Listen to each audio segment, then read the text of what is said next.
তাদের মধ্যে যদি একটা $100 মিলিয়ন ইনভেস্টমেন্ট হয়, দ্যাট উড বি 1000 কোটি টাকা, 1200 কোটি টাকা investment. That should be a big success for this summit.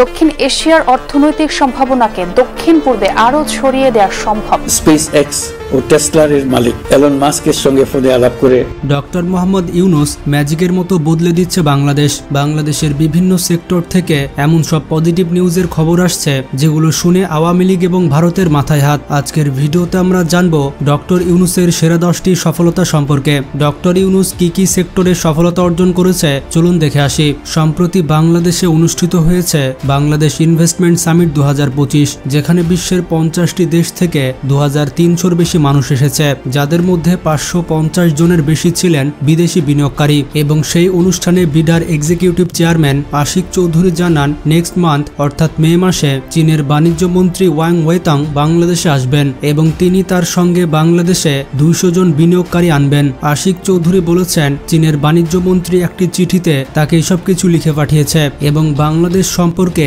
তিনি আরো বেশি তথ্য জানতে চান। বাংলাদেশ যদি তাদের সাহায্য করে তাহলে তারা বিনিয়োগ করতে আরো দ্রুত সিদ্ধান্ত গ্রহণ করতে পারবে। এটা বাংলাদেশের জন্য একটি পজিটিভ দিক। এছাড়া আশিক চৌধুরী বলেন বাংলাদেশে একটি ফ্রি ট্রেড জোন তৈরি করার তার একটি পরিকল্পনা রয়েছে। আপনারা হয়তো জানেন না ফ্রি ট্রেড জোন আসলে কি। ফ্রি ট্রেড জোন হচ্ছে এমন একটি বিশেষ এলাকা যেখানে ব্যবসা করার জন্য সরকার কিছু সুবিধা দিয়ে থাকে, যেমন সেখানে কম ট্যাক্স দিতে হয় এবং কাস্টম বা অন্যান্য কাগজপত্রের ঝামেলা কম থাকে। তাছাড়া বন্দর, গুদাম, রাস্তাঘাট এইসব কিছুর বেশ ভালো সুবিধা দেওয়া হয়ে থাকে ফ্রি ট্রেড জোনে, যাতে করে ব্যবসা খুবই স্মুথলি চালানো যায়। যেমন দুবাইয়ের জেবেল আলী ফ্রি জোন, এই ফ্রি ট্রেড জোন তাদের বন্দরের পাশে গড়ে উঠেছে। মজার ব্যাপারটি হচ্ছে এখানে হাজার হাজার কোম্পানি কাজ করে, যেটা দুবাইয়ের অর্থনীতির প্রায় 25%। তো এইরকম একটি ফ্রি ট্রেড জোন প্রতিষ্ঠা করা হবে বাংলাদেশের মাতারবাড়ি এলাকায়। এর মধ্যে দিয়ে অনেক কর্মসংস্থান এবং নতুন ব্যবসা প্রতিষ্ঠান গড়ে উঠবে। এছাড়া আশিক চৌধুরী জানান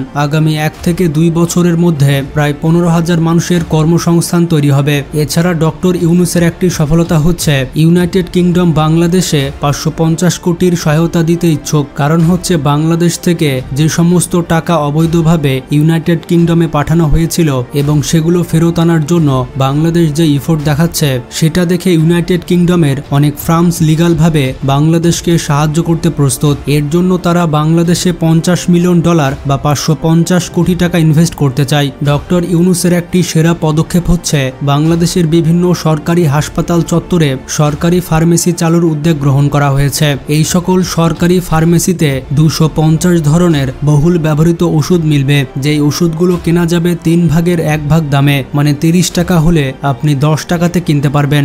বাংলাদেশের সরকারি হাসপাতালগুলোতে প্রথমবারের মতো ফার্মেসি চালু হতে যাচ্ছে। স্বাস্থ্য বিভাগের নতুন উদ্যোগের মাধ্যমে এই ফার্মেসিগুলো শুরুতে হাসপাতাল চত্বরেই বসানো হবে, যাতে রোগীরা কম মূল্যে ওষুধ পেতে পারেন। ডক্টর ইউনুস নিজের মুখে বলছেন বাংলাদেশের কাছে বিশ্বকে বদলে দেওয়ার মতো দারুণ কিছু আইডিয়া আছে।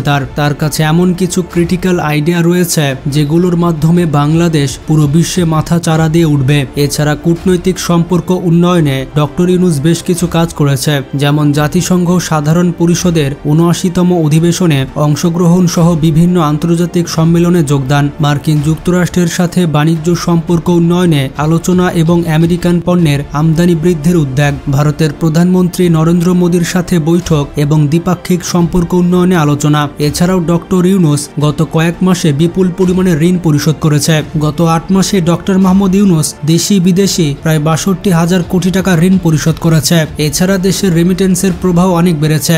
বাংলাদেশে রেমিটেন্সের পরিমাণ বেড়েছে $18.49 বিলিয়ন এবং টোটাল রিজার্ভ হচ্ছে $25 বিলিয়ন। গত বছরের তুলনায় এবছর $4 বিলিয়ন বা 50,000 কোটি টাকা রেমিটেন্স বেশি এসেছে। মূল্য নিয়ন্ত্রণ। গত বছর রমজানে আমরা দেখেছি খাদ্যদ্রব্যের দাম কত ছিল। পেঁয়াজের দাম ছিল 100 থেকে 150 টাকা কেজি, সেখানে আমরা পেঁয়াজ খাচ্ছি 20 থেকে 30 টাকা কেজিতে। গত রমজান মাসে বাজারের পরিস্থিতি খুবই খারাপ ছিল, তবে সারপ্রাইজিংলি এবার দ্রব্যমূল্যের বাজারটা স্বাভাবিক রয়েছে। ক্রেতারা বাজারে গিয়ে অনেক সন্তুষ্ট। অনেক পণ্যের মূল্য নিয়ন্ত্রণে রয়েছে, কিন্তু এগুলো নিয়ে আমরা কথা বলছি না।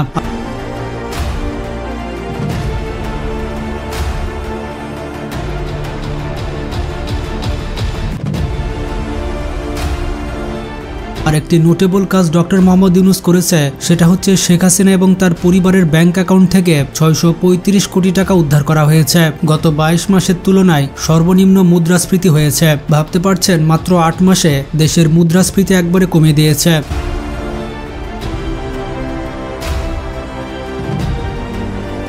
এছাড়া ধর্ষণের মতো ঘৃণিত অপরাধের তদন্ত 15 দিনের মধ্যে করতে হবে এবং বিচার 90 দিনের মধ্যে করতে হবে। এটা ডক্টর ইউনূস সরকারের একটি সাফল্য। 7 বছরের শিশুকে ধর্ষণ ও হত্যার ঘটনায় আসামিকে মৃত্যুদণ্ডাদেশ দিয়েছেন আদালত। খুশি, আদালতের প্রতি খুশি। বাংলাদেশে যে আইনের বিচার আছে, আরো এক ধাপ বাংলাদেশ এই রায়ের মাধ্যমে দিয়ে আগায় গেল। রায় শুনে, জজ সাহেবের রায় শুনে আমরা সম্পূর্ণরূপে সন্তুষ্ট। এছাড়া বিগত সরকারের আমলে অর্থনৈতিক কেলেঙ্কারির কারণে বাংলাদেশ ফুটবল ফেডারেশনের উপরে ফিফা নিষেধাজ্ঞা দিয়েছিল, কিন্তু ডক্টর মোহাম্মদ ইউনূসের পদক্ষেপের কারণে বাংলাদেশ ফুটবল ফেডারেশনের উপর থেকে নিষেধাজ্ঞা তুলে নেয় ফিফা। এখন বুঝতে পারছেন আন্তর্জাতিক অঙ্গনে ডক্টর ইউনূসের কত ক্ষমতা রয়েছে।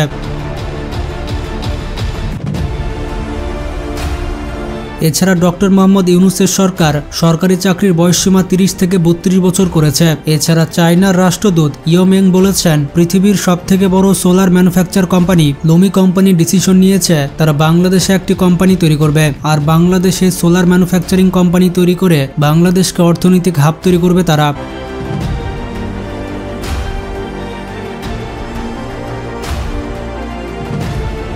এছাড়া ডক্টর ইউনূসের কূটনৈতিক বেশ কিছু কারিশমা রয়েছে, যেমন ইলন মাস্কের সাথে তার কথোপকথন।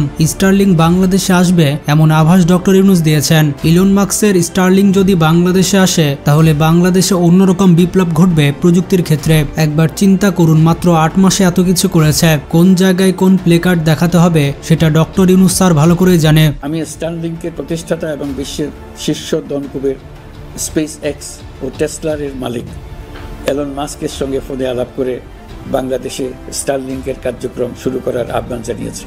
সে অনুসারে কোম্পানির প্রতিনিধিরা এখন বাংলাদেশে তাদের কার্যক্রম শুরুর আয়োজন করছে। জাতিসংঘের মহাসচিব অ্যান্তোনিও গুতেরেসকে বাংলাদেশে নিয়ে এসেছেন ডক্টর ইউনূস। 14 মার্চ কক্সবাজারে এসেছিলেন অ্যান্তোনিও গুতেরেস এবং তিনি 1 লক্ষ রোহিঙ্গা শরণার্থীর সাথে ইফতার করেছেন। শরণার্থী রোহিঙ্গাদের হাতে উল্লেখযোগ্য কিছু ব্যানার দেখা যায়, সেখানে লেখা ছিল, জাতিসংঘ আমাদের নিরাপত্তা এবং মর্যাদাপূর্ণ প্রত্যাবর্তন নিশ্চিত করুন। এছাড়া লেখা ছিল, জাতিসংঘ আমাদের বাড়িতে নিয়ে যান, আমরা হচ্ছে রোহিঙ্গা, আমরা রাষ্ট্রহীন নই। আরও লেখা ছিল, মায়ানমারে আমাদের অধিকার নিশ্চিত করুন। আপনারা কি ভেবেছেন জাতিসংঘের মহাসচিব অ্যান্তোনিও গুতেরেস বাংলাদেশে আসবে আর রোহিঙ্গারা এভাবে ব্যানার নিয়ে দাঁড়িয়ে থাকবে? এই সব কিছু এমনি এমনি হচ্ছে না, এগুলো হচ্ছে ডক্টর মোহাম্মদ ইউনূসের প্ল্যানিং এর কারণে। এছাড়া জাতিসংঘ মহাসচিব বলেছে, আগামী রমজানের ইফতার রোহিঙ্গারা মিয়ানমারে গিয়ে করবে। তাছাড়া রোহিঙ্গাদের উদ্দেশ্যে ডক্টর মোহাম্মদ ইউনূস চট্টগ্রামের যে আঞ্চলিক ভাষায় বক্তব্য দিয়েছেন সেটি শুনে সত্যি আমি মুগ্ধ হয়ে গিয়েছি।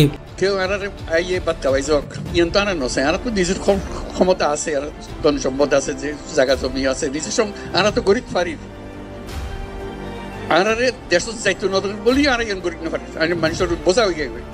আরা তো কে বোঝা হইতাম না চাই, আর ফুয়াশা বড় হইতো চা দাদা দাদির খবরের পাশে, নিজের ঘরের পাশে, আত্মীয় স্বজনের পাশে ইয়ানারা না পারিস।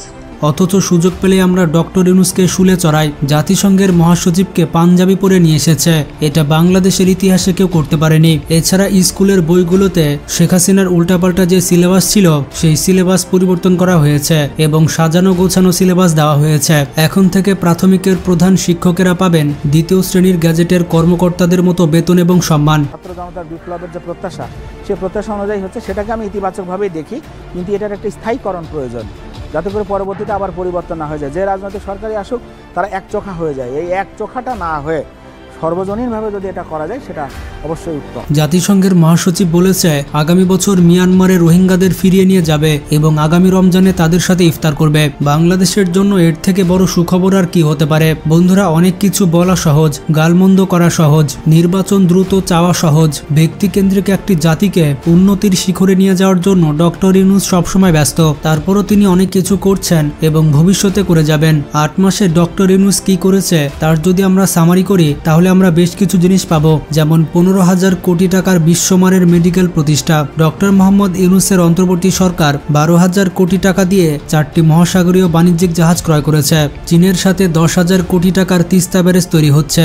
বাংলাদেশ বিনা শুল্কে 2028 সাল পর্যন্ত মুক্ত বাণিজ্য করতে পারবে। এছাড়া বিশেষ অর্থনৈতিক অঞ্চল তৈরির $1 ট্রিলিয়ন চুক্তি হতে যাচ্ছে। ঠিক তখনই পৃথিবীর উত্তর মেরু থেকে খবর আসছে বাংলাদেশের সবথেকে বড় সমস্যা, জাতিসংঘে রোহিঙ্গা প্রস্তাব পাশ হয়েছে 140 দেশের প্রত্যক্ষ ভোটে, যেখানে কোনো দেশ বিপক্ষে ভোট দেয়নি। বন্ধুরা, ডক্টর মোহাম্মদ ইউনূসের জন্য ভিডিওটিতে একটা লাইক তো দেওয়াই যায়। আপনারা ডক্টর ইউনূসকে কত বছর ক্ষমতায় দেখতে চান কমেন্টে জানান। আর পরবর্তী নির্বাচনে আপনি কোন দলকে ভোট দিবেন আপনার গুরুত্বপূর্ণ মতামত জানান। ভিডিওটি ভালো লাগলে বেশি বেশি শেয়ার করতে পারেন।